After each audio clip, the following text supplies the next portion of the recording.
Torso burner is very unique in that it allows you to work on the specific hitting muscles that are involved in baseball and softball swings.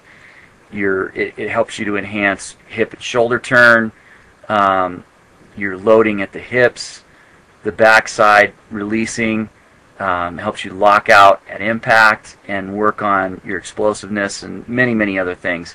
Let's take a quick look.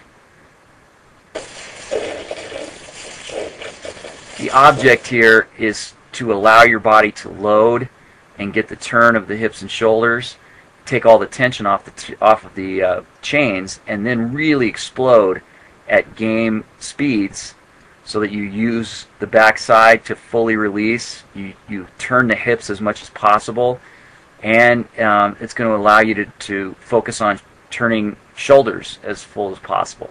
So not only are you creating rhythm, but you're also working on the very specific functional skills that we've identified in hitters that create their maximum speeds.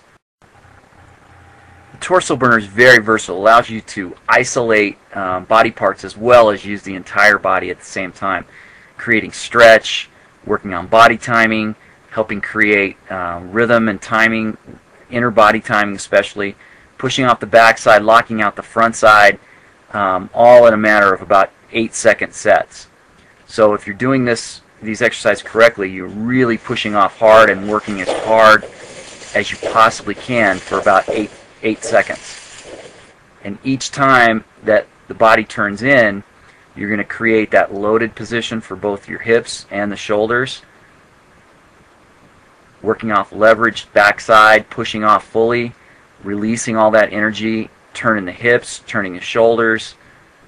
So each time you change the position of the bar, you're going to change where most of the resistance is coming from.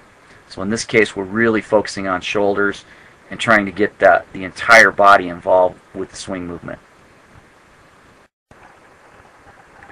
Using the torso burner, you can isolate the wrist by getting your body into that position, that hitting position that happens just before you release your hands. And in isolating the wrists, one of the things that's going to take place is you're going to increase the amount of elastic energy that's built up in that wrist area.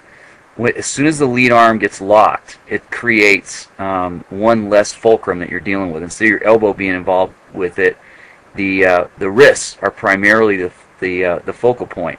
And so whenever that takes place, there's going to be an increase in that elastic energy. The other thing is when you're doing this correctly, you notice how in both directions you're going to release energy in one direction, but then you're going to take that back. So one of the chains is working in one direction and the other is working in the other direction.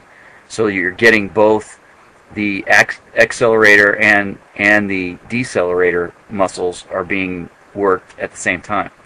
So that's a huge benefit for being able to do this. Let's take a quick look at what this looks like.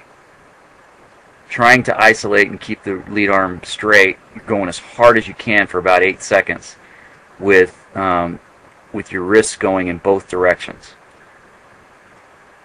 This is something that we can do with the Bat Speed trainer as well, but it's primarily with the torso burner. Primarily, what the advantage is that you're going in both directions.